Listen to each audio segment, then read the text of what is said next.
Ano-anong mga bansa ba ang mas malaki or mas magandang applyan as domestic workers dahil mas maganda or mas malaki ang pasahod? Well, these are the top 3 countries or regions na kung saan ay mas malaki magbigay ng pasahod para sa mga domestic workers. Pangatlo ay walang iba kundi ang the GCC regions or the Gulf Cooperation Council. Ito po yung mga bansa sa gitnang silangan.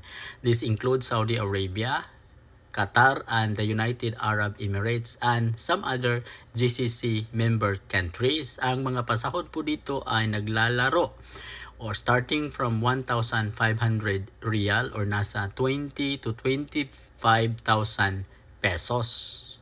Pangalawa ay walang iba kundi ang Singapore. Ang Singapore ay isa sa pinakamagandang bansa sapagkat ito po ay napakayamang bansa, very safe at mas maganda po ang pasahod dito compared sa GCC countries. Ang mga basic na mga OFW na nagtatrabaho as domestic workers dito is roughly around 25 to 30,000 pesos and above depende sa employer.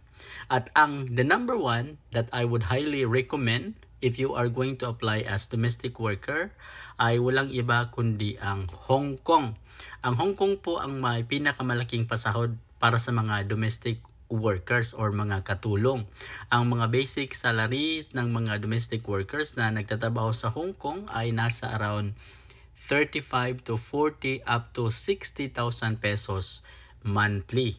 Yun po ang pinakamagandang bansa to apply as domestic worker. Sa mga gustong mag-apply as domestic worker para sa Hong Kong, antabayanan nyo po yung aking next video dahil magre-recommend ako ng isang magandang agency para sa mga domestic workers for Hong Kong na kung saan ay libre po, wala pong placement fee, wala pong babayaran at wala pong mga charges ang magandang agency na ito. Maraming salamat, paki-like at paki-subscribe sa ating channel.